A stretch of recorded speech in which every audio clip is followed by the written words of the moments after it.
মিরপুরের পিচ নিয়ে সবচেয়ে যেটা আলোচিত কথা সেটা হচ্ছে মিরপুরের পিচ ধান ক্ষেত এবং এটার উৎপাদক গামিনী ডি সিলভা।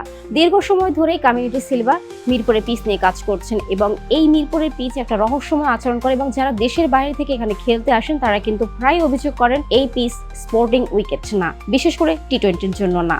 এর আগে পাকিস্তান তারা দল এসেছিল এবং তারাও কিন্তু একই অভিযোগ করেছে পিচ নিয়ে।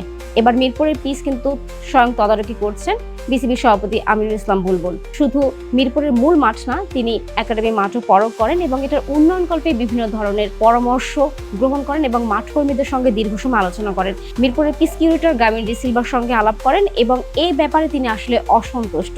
যেমনটা তিনি গণমাধ্যমে জানিয়েছেন যে আসলে এখানে যদি খেলা না যায় বা রান করা না যায় এবং এটা যদি আন্তর্জাতিক মানের না হয় তাহলে আসলে এই রকমের পিচের তো কোনো দরকারই নেই। এই কারণে কিন্তু গামিনী ডি সিলভাকে অবশেষে মিরপুর থেকে ঢাকার বাইরে সরানো হচ্ছে।